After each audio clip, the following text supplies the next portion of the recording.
আল্লাহর একটি নাম পড়ুন, প্রকাশ্য এবং গোপনীয় সম্পদের মালিক বানিয়ে দিবেন।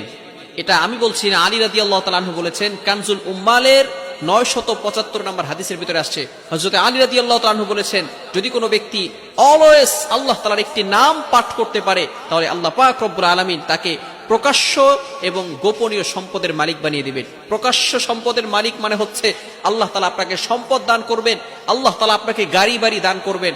এবং গোপনীয় সম্পদ মানে হচ্ছে আল্লাহ তাআলা আপনাকে সুস্থতার নিয়ামত দান করবেন। আখিরাতে আল্লাহ তাআলা আপনাকে বিপদ আপদ থেকে হেফাজত করবেন। অর্থাৎ যে ব্যক্তি আল্লাহ তাআলার এই একটি নাম পড়তে পারবে, আল্লাহ তাআলা তাকে 4টি পুরস্কার দিবেন। কয়টি পুরস্কার? 4টি পুরস্কার। 2টি পুরস্কার আল্লাহ তাআলা দুনিয়াতে দিবেন এবং 2টি পুরস্কার আল্লাহ তাআলা আখিরাতে দিবেন। দুনিয়াতে যে 2টি পুরস্কার দিবেন, 1 নাম্বার হচ্ছে তার অভাব আল্লাহ তাআলা দূর করে দিবেন।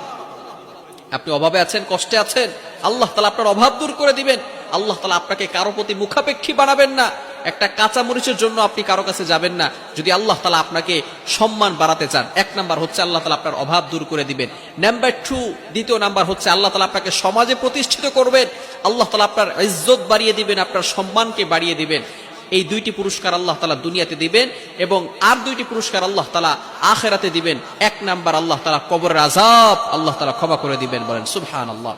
এবং দ্বিতীয় নাম্বার পুরস্কার আখিরাতে দিবেন, সেটা হচ্ছে আল্লাহ তাআলা বলবেন, উদখুলিল জান্নাতা বিরহমাতি, go to the paradise with my mercy, আমার দয়ায় তুমি জান্নাতে চলে যাও, বলেন সুবহানাল্লাহ। এই 4টি পুরস্কার দিবেন।